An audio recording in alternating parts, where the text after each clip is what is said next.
자, 시청자 여러분들 안녕하십니까? 강수산입니다.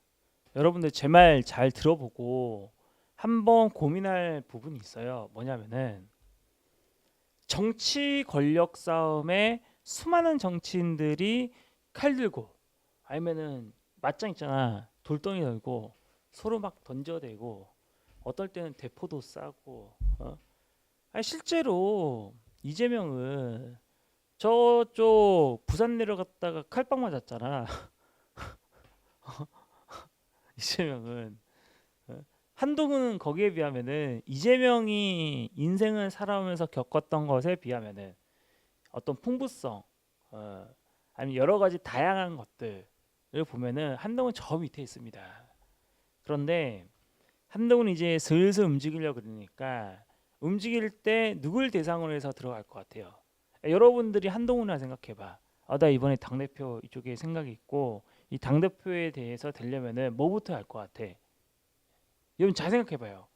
오로지 권력을 위해서라고 한다면은 무엇부터 하냐면은 이재명 저격부터 합니다. 예.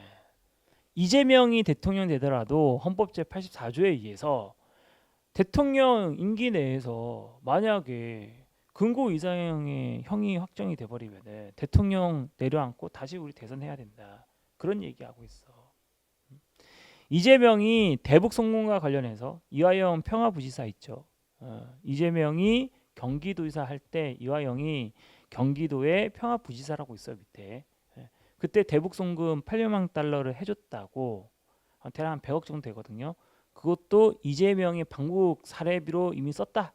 이렇게 재판부에서 판단을 했죠. 그것까지 기소가 되면은 이재명이 주 4회 재판을 받습니다. 서울 서초에 있는 서울중앙지방법원에서도 받고 우리 강용석의 후원금 슈킹 사건하고 있는 수원지방법원 있죠. 그러니까 서울이랑 수원을 왔다 갔다 하면서 주 4회 재판을 받아요. 여러분 잘 생각해봐요. 나는 이 생각이 들어. 뭐냐면은 쟤네들은 윤석열이 어떻다 이재명이 어떻다 이러는데 솔직히 따지고 보면 그 어떤 정치인도 민생 걱정을 해야 되는 당연 의무가 있어. 서민 경제가 초토화되고 하루 벌어서 하루 먹고 사는 사람들의 그 하루를 못 벌거든. 그 내일이 없는 거야. 코로나 때보다 더 심각해. 경제가 너무 안 좋아. 물건을 만들어도 안 팔리고요. 사람들이 사는 입장에서는 물건이 너무 비싸서 물가 올라서 또 안 사. 악순환의 연속입니다.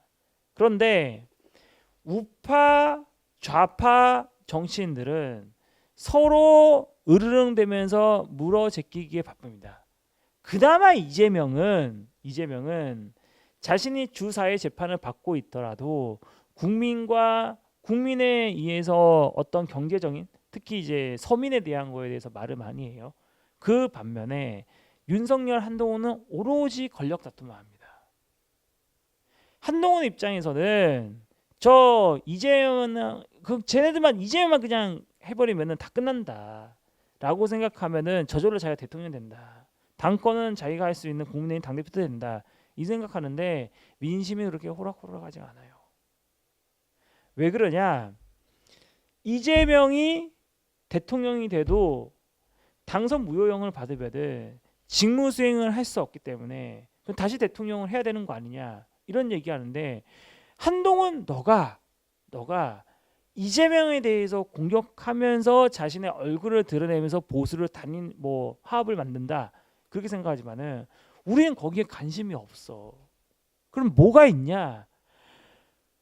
정치에는 필수적으로 국민에 대해서 희생해야 돼. 경제가 안 좋다니까. 니들이 하고 있는 거는 집안 사업은 어느 정도 먹고 살고 있었을 때 할 수 있는 건데 먹을 게 없어 지금 당장. 서민들의 삶이 궁핍해지고 빚쟁이로 되고 가고 있는 이 상황 속에서 이재명 저격하면 뭐하냐. 아니 만약에 이재명이 대통령이 된다 치더라도 서민 경제가 나아지지가 않아. 그럼 이재명도 물러나야 돼요. 스스로. 아니면 끌어내리건지. 근데 지금 우리나라 경제가요 얼마나 안 좋은지 여러분들 내수 경제 거의 뭐 폭망이에요 폭망. 아니 그냥 망했다 보는 게 맞아. 그런데 윤석열은 야 1,000억짜리 저거 시추하겠다. 내가 그 얘기하잖아. 액트지오인가 그 회사. 액트지오 그 사람들이요. 회사 임원수가 총 10명이에요. 10명. 연매출이 3,700만 원이에요. 연매출이. 거기다가 1,000억짜리를 맡겨요? 야 가로세로 연구소 김세희가 하는데도 직원이 10명이야. 걔들은 영상 편집 죽어라 하고 있잖아. 그런데 거기다가 1,000억을 맡기겠냐? 액트지오 저기다가 1,000억 해서 시추 한번 하겠냐? 석유가 있대. 그럼 석유가 있다 그러면은 다른 타 기업 있지. 크로스 체크를 위해서 진짜 석유가 있는지 다른 그 장소는 똑같을 거 아니야. 석유가 있을 가능성이 있다라고 말 바뀌지 말고 석유가 있으니까 파보는 거 아니야. 그리고 그 석유가 품질이 우리가 사용할 수 있을 만큼이 된다라고 됐을 때 경제적 타당성이 맞기 때문에 시추하는 거 아니겠냐. 그게 아니면 그냥 대충 다 뚫어버리리? 아니잖아. 그러니 저 액트지오에서 석유 무조건 있다라고 했던 지역에 다른 시추 회사들도 정밀 분석을 한번 맡겨봐라. 가서 직접 뚫는 것보다 다른 업체한테 해서 그 똑같은 지역에 얼만큼의 데이터가 있고 하는 거는 비용이 엄청 줄어요. 뚫는 게 아니기 때문에. 그거 해보고 그 다음에 경제적 타당성을 한 번 더 살펴본 다음에 하는 게 맞아. 근데 그거 안 하잖아.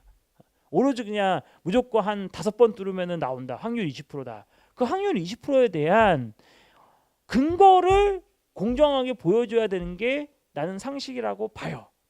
윤석열이 말하는 공정과 상식 그거 아니겠냐? 과정이 여러분들 공정해야 그 결과의 정당성이 없는 거야. 만약에 뚫었는데 물밖에 안 나와. 빈 공간이었어. 그러면 1,000억은 어디 가냐? 공중분해 되는 거야. 안 됐다고 저기 또 뚫어봐? 그만큼 우리가 여유롭나? 아니잖아. 그 돈이면 서민경제 할 수 있는 거야. 지금이요. 대충 그냥 가능성이 있다고 그거를 국가의 수장인 대통령이 발표해? 마치 고려대학교 민속고대에 쾌지나 칭칭나 거기 있죠. 거기 뭐 반도체 말고 그 뭐지 그거 물에 그 뭐 뜨는 거 있잖아. 그 초전도체인가 뭔가 그거 한 거랑 똑같은 거야. 그거를 대통령이 직접 발표한 거야. 속지 마 여러분들. 사기를 꼭 당했을 때 아 이게 사기구나. 그거는요 어리숙한 사람들이 그러는 거고 딱 봐도 야 상식적인 상에서 석유가 140만 밸런이 있대. 중동보다 더 많아. 우리가 세계 1등이야. 굳이 기대치로 따지면은 산유국 중에서 15등 정도 하죠. 근데 그 한 곳에 140만 배럴이 묻혀져 있는 거는 우리가 1등이라니까. 근데 그게 아니잖아. 저쪽에 중동 가시면요, 뭐 람보르기니 몰고 다니고 막 사치품만 돈 뿌려 그러잖아. 그 석유 왕들이 그러잖아. 그렇죠? 내가 말하고 싶은 거는 우리나라는요 그럴 사정이 안 돼. 그게 만약에 가능했으면은 지금 뚫어보자. 그 기술도 우리가 보유를 한 다음에 10년 뒤, 20년 뒤에 뚫어도 돼요. 차라리 한 번 뚫는데 1,000억이면은 그 돈 가지고 서민 경제 활성화를 시켜야 돼. 내 생각은 그래. 아프리카에 100억 달러를 원조하겠다 그러죠. 윤석열이 그거 한번 발표하고 아프리카로 떠났잖아. 100억 정도면요. 대한민국 돈으로 14조입니다. 14조. 14조 뿌리고 오는 거야. 14조를. 우린 뭐 먹고 사냐 서민들은. 차라리 그 돈이면은 지금 은행의 금리 이자 내시는 분들이 있죠. 이 빚을 내서 그 이자 지원이라도 좀 해주면 안 되냐? 진짜 힘들어. 여러분 내 말 잘 들어와봐. 우리 내부적으로 국외랑 국내로 이렇게 단순하게 비교하자면요. 윤석열이 국내 정치 및 국내 경제, 내수 경제가 지금 망가지고 정치도 개떡이 되고 있는데 이거부터 해결하고 그다음에 밖에 있는 거 해야 된다고. 단순히 말하면 강웅산 있지. 야 수사 네 인생도 지금 눈앞이 깜깜한데 남 도와줄 시간이 있냐? 이렇게 얘기하면은 내가 무슨 말 할 수 있겠냐. 그랑 똑같은 거야. 김건희의 명품백 수수에 대해서 최재형 목사 있죠. 최재형이 그게 스토킹한 거냐? 근데 여러 가지 다 얘기하고 있는 거야. 자, 국내랑 국외로 나눈다고 했고 국내 중에서도 경제 파트가 있고 정치 파트가 있는데 그 정치 파트에서 김건희가 해명하면 끝나는 일이야. 내가 받았다. 내가 잘못했다. 감옥 갈 일 있으면 내가 처벌받겠다 이러면 끝나는 거야. 근데 아직도 검찰 수사 단 한 번도 안 받았다는 게 저는요 큰 충격입니다. 그리고 우리 뭐 이재명이가 국회의원 방탄조끼를 맸다 어쩌고저쩌고 하는데 그건 국민들이 선택해 줬잖아 국회의원으로. 그런데 국가인권위원회 있죠. 권익위라잖아. 권익위.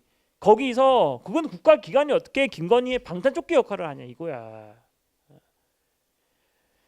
김건희가 명품백 받은 거는 사실이야. 사실인데 대통령 기록물이라고 하는데 그게 대통령 기록물로 지정되어 있냐고 지금 안 되어 있잖아. 그리고 대통령 기록물 할 때 해외에서 받은 거는 해외 순방 중에 선물로 주는 거거든. 근데 저거는 선물이냐고. 김건희가 받아들일 때 즐겨하는 그 모습이 저 스토킹에 해당하냐고. 불안감과 불쾌감이 있냐고. 선물 받기 위해서 어디로 오세요. 시간은 제가 정할게요. 그거 한 게 스토킹 요건이 되냐? 난 이해가 안 돼요. 김건희가 받은 건 사실인데 받은 거에 대해서 떳떳하게 받았다. 논란 안 일으키고 내가 처벌받을 건 처벌받겠다. 빨리 끝내자. 이게 국민 대통합이 될 수 있는 거야. 그리고 저 석유 시추하는 거 있죠. 저 돈으로 아프리카에 뿌리는 14조 있죠. 저 돈으로 내수 경기부터 활성화시켜야 돼요. 서민 경제 너무 안 좋아. 너 우유 한번 사봤냐? 우유 원래 한 통에 저기 3,000원 이것도 비싼데 우유를 뭐 안 먹을 수 있는 야 우유 같은 거는 빵에도 들어가 다 들어가 우유는요. 요즘 치킨가 3,000원 더 올렸죠. 우린 뭐 먹고 사냐? 요즘에는 뼈 치킨에서 치킨 뼈도 먹고 사는 게 대한민국이에요. 지금이요. 제가 하나 얘기해 줄게요. 우리 서민 경제를 활성화시키려면은 대한민국 정치부터 똑바로 해야 돼요. 그런데 국민의힘에서 정치는 너희들 잘 들어. 너희들 운명이 지금 108석 나왔다 그러는데 내가 볼 때는 다음에 한 번 더 총선하면 70석, 80석으로 가. 국민 서민에 대해서는 얘기 안 하잖아. 안 하잖아. 서민 경제가 중요한데 그 서민 경제에 대해서 집중적으로 하지 않잖아. 그러다 끝난다니까. 김건희 방탄용으로 오로지 정치 권력 유지를 위해서 그러면은 사람들이 그냥 일단은 정치를 외면해요. 니네들 저렇게 하라고 우리가 뽑아준 거 아니다. 그럴 거 아니야. 이랬을 때 정치판이 어떻게 변하는 줄 아세요? 정치에 대해서 혐오감 느끼잖아. 그러면은 유권자들이 극단주의자들한테 표를 주게 되어 있어요. 왜 그렇게 되냐? 뭐라도 해야 되는데 뽑아놨더니 뭐라도 아무것도 안 해. 지들끼리 김건희 방탄용으로 하고 있어. 그렇게 할 바에는 뭐라도 하는 애 있지. 그게 옳은지 아니면 잘못됐는지 우린 지금 판단할 수가 없어. 걔들한테 표를 줘요. 사람들이. 그러니 나 같은 사람들은요. 윤석열, 김건희가 저렇게 서민들을 개무시하고 국민이 자기들의 권력이 있다고 생각하고 사유화시키잖아. 그럴수록 나처럼 정치에서 비주류에 있는 사람들 있지. 이런 사람들이 더 광명을 받습니다. 이게 핵심이야. 굳이 따지고 보면요. 지금 그 광명을 받고 있는 게 이재명이야. 이재명은 여러분 이재명 운동권 출신이에요? 아니잖아. 이재명은 서울대를 들어갈 수 있는 실력이 있음에도 불구하고 중앙대에서 전액 자격금 받아가지고 공부한 사람이야. 사법시험 합격했잖아. 서울대 나오고 좀 어느 정도 가정편이 있었으면은 저 사람이 정치적으로 뜻이 있겠냐? 아니면은 저기 판사하고 참 판사 한 30년 하고 이렇게 나와가지고 평생을 떵떵거리고 그게 더 낫겠지. 그런데 이재명이 당하고 있는 여러 가지 사법 리스크를 보고 있으면은 그 내용을 보잖아. 뭐 이재명 이제 뭐 주 4일 뭐 재판 간다 뭐 한다. 예전에 박근혜 대통령이 당했던 거 난 그거 좀 들리거든. 이재명 무서운 사람이야. 국민들이 왜 이번에 총선 때 이재명한테 몰표를 준 줄 아세요? 그것도 원래 민주당이 친문이었잖아. 문재인의 민주당에서 그 민주당에 있는 문재인 색깔을 빼기 위해서 대부분 친문인 사람들 목을 잘라버린 게 이재명이야. 그런 민주당에 표를 줬어 사람들이. 이재명 해보라고. 근데 이재명을 감옥에 보냈다? 이재명 만약에 대통령 됐는데도 당선 무효용 돼가지고 또 한다? 나는요 이재명이요 광신의 신이 될 것 같아요. 예. 광란한 밤을 만들 것 같습니다. 대통령 되면은 윤석열 한동훈은 반드시 죽습니다. 이재명이 대통령 되면은 윤석열 한동훈 죽습니다. 그리고 윤석열 한동훈을 위해서 충성했던 사냥개들 있죠, 검사들, 걔들까지 다 죽인다고 봐요. 예. 그만큼 무슨 실제로 죽일 거야. 나는 이재명이 하고 있는 정책 스타일을 보고 있으면은 어떤 게 보이냐라고 할 때 히틀러의 그림자가 보입니다. 이재명이 그렇게 잘못한 거 없거든. 근데 평생 손가락질하고 뭐하고 그러잖아. 특히나 어저께는 이재명이가 법원 출두하면서 이화영의 대부 송고가 관련되어 있는 재판에서 자기의 추가 기소 이루어지니까 거기에 대해서 무슨 얘기를 하냐면은 잘 들어봐요. 입장 발표를 해야 되잖아 이재명이가. 근데 그 옆에서 그 개돼지 보수 우파들이 이재명 구속, 이재명 구속, 깜빵 가라, 이재명 구속, 이재명 구속 이거밖에 얘기 안 해. 야, 사람이 도리가 있지.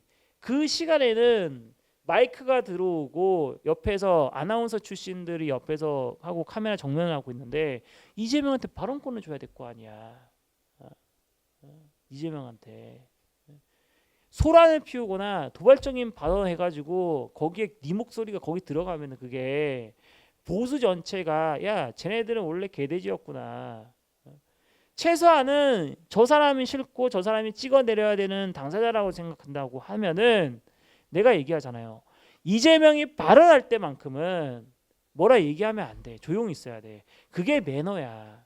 근데 이재명이 이제 좀 자신의 입장 표명을 하기 위해서 모두가 세팅되어 있는데 거기서 이재명 구속 고소 이것만 하고 있어. 그것도 코앞에서. 그 제정신으로 보이냐? 그것도 좋다고 하고 있어. 그렇게 하면 돈 버니까. 그렇게 이재명 구속이라고 말하면서 이재명의 인터뷰를 방해하는 그 사람들은요 필히 유튜버일 겁니다. 그래서 돈 벌어 제끼는 거야. 난 그게 정상적인 수준이 아니라고 보고 있거든. 자, 윤석열도 얘기하고 이재명도 얘기했어요. 아까 전에는요 방송은 찍지는 않았지만은 이재명이 대통령 후보로 나왔을 때 보수 우파 진영에서 나올 수 있는 사람은 기껏해야 5명이야.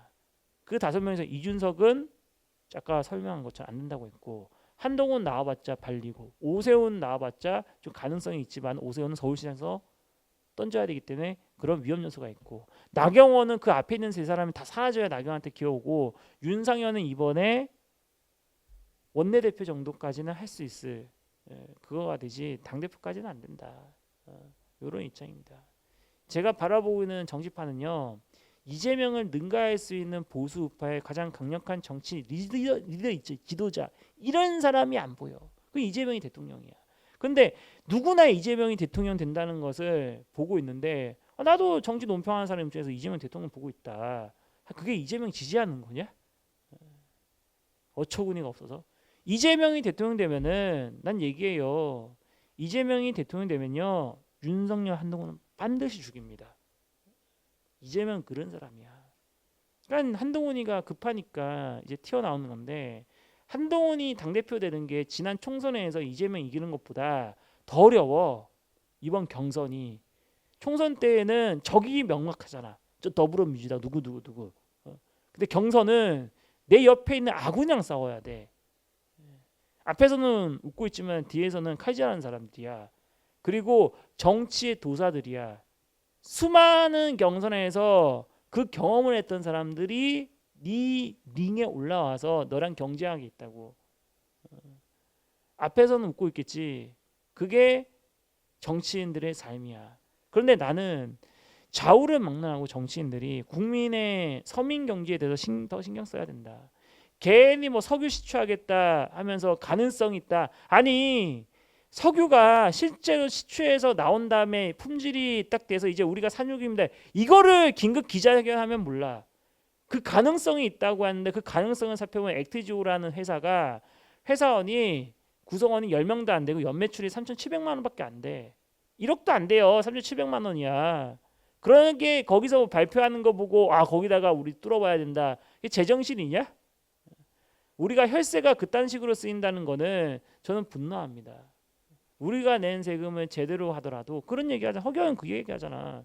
국가에 도둑이 너무 많다고. 여러분들 국가 예산이요. 세금을 많이 걷어가도요. 항상 부족해요. 세수는요. 왜 그런 줄 아세요? 도둑놈이 많기 때문에 그래. 국가 운영이요. 난 윤석열 너무 못한다고 생각해. 그리고 국민들은 이미 총선에서 이재명 네가 대통령해 하면서 표를 던져줬어. 그 이재명이 한번 대통령을 하고 나서 이재명이 못하면은 이재명 못한다 또 할 수 있는 거야. 그런데 이재명이 대통령 못 되기 위해서 거기서 개돼지 마냥 소리 지르면서 이재명이가 좀 자기 입장 밝힌다고 인터뷰하려고 그러는데 좀 조용히 좀 해주세요. 여러 번 부탁했음에도 불구하고 그거 좋다고 하면서 그게 정신이 나간 거지. 제 말 틀립니까? 김소연이요 이런 얘기를 해. 지 마음에 안 들면은 목회의 형한테 사이코패스니 소사이오패스니 이런 얘기를 해. 너 그거 모욕죄야 김소연아. 이재명 입장에서는 자기가 인터뷰하려고 뭐라고 이렇게 쪽지 꺼내서 이제 다 준비하고 저기서 이재명 구속 구속 그거는 사이코패스 내지는 소사이오패스예요. 돈 벌기 위해서 일부러 저러는 거. 정상적이지가 않잖아. 이재명이 발언할 수 있는 기회를 주는 게 상대방에 대한 예우야. 우리 독소 전쟁 있죠. 세계 2차 대전. 그때에도요. 전쟁 한번 팍 하고 나서 그러면은 그 지역에 시체들 많을 거 아니야. 그러면은 전쟁 한번 싹 끝나잖아. 전투가 끝나겠죠. 끝나면은 각국에서요. 그러니까 독일도 흰색 깃발 올리고 소련도 흰색 깃발해서 그 전쟁터에서 살은 사람 그리고 부상당한 사람 이렇게 끌고 갔다고 서로가. 지금 이때는 좀 휴전 좀 하고 끌고 간다. 그다음에 또 싸우자 이렇게 했다고. 이재명이가 그거 쪽지 읽을 때 와 구속 그거는요 마치 이거랑 똑같아. 100개 올린 다음에 이제 자기네 자국에 팔이 떨어져 나오거나 지뢰를 밟아가지고 다리가 나가거나 총알에서 응급수술 필요한 사람 그거 이제 자기 진영 쪽으로 끄고 와야 될 거 아니야. 그랬을 때 총 갈기는 거랑 뭐가 다르냐. 매너 있게 좀 살아라. 그리고 윤석열과 김건희는요 빨리 김건희가 가방 받은 거에 대해서 대국민 사과를 해야 되는 거예요. 그 사안만큼 중요한 거야. 여러 가지 국내적으로 국외적으로 말을 하고 있지만은 여기서 컷하겠습니다. 감사합니다.